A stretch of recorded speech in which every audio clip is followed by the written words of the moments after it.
You know, when a lot of people come to the racetrack and you think about a track announcer. Well, you don't think about a track announcer, but they're there and they're important because they're your conduit to the race. And a lot of times if you can't see directly, they call the race.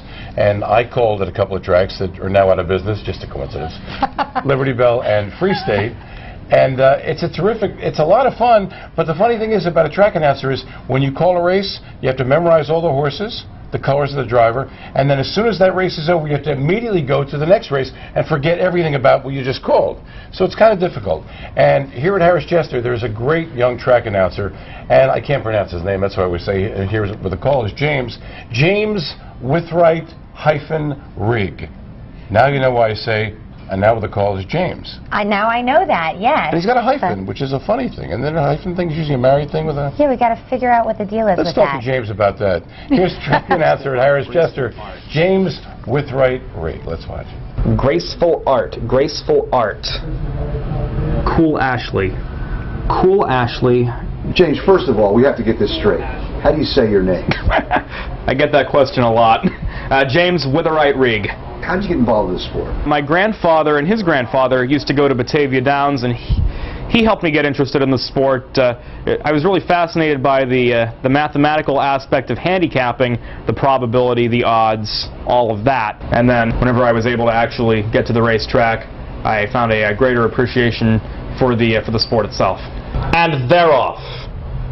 Ancient Ice is fast off the wings. Ty's Artist left sharply from mid-pack. Between those two is Graceful Art and Ty's Artist with Ancient Ice. These two will contend the early pace. They've drawn off by 4. My job, well, hopefully anyway, is to give a clear, concise, and correct description of what's going on the racetrack.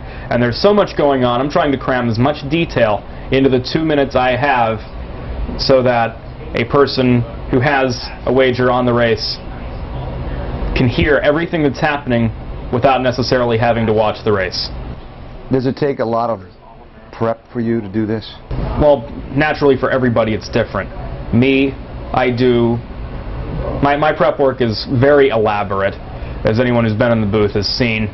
I make a sheet for each race that has the horses, the drivers, and actually the colors of the drivers on the sheet as well. So if I get in a jam during a race, I can quickly look down at the sheet and see who it is exactly that I'm looking at. How do you remember all these things? Short-term memory plays a huge role in it. Between the post-parade and the race, I'm learning who the horses are. I'm associating the name of the horse, with the driver, with the saddle pad. If the horse is wearing blinkers or a shadow roll, I'm using that as well.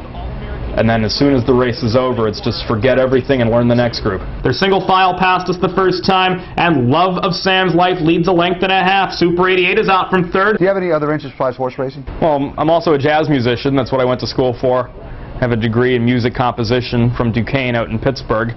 So during the summer particularly, I play in a quartet in Atlantic City. But I try to stay active as a jazz musician as well. What kind of goals do you have?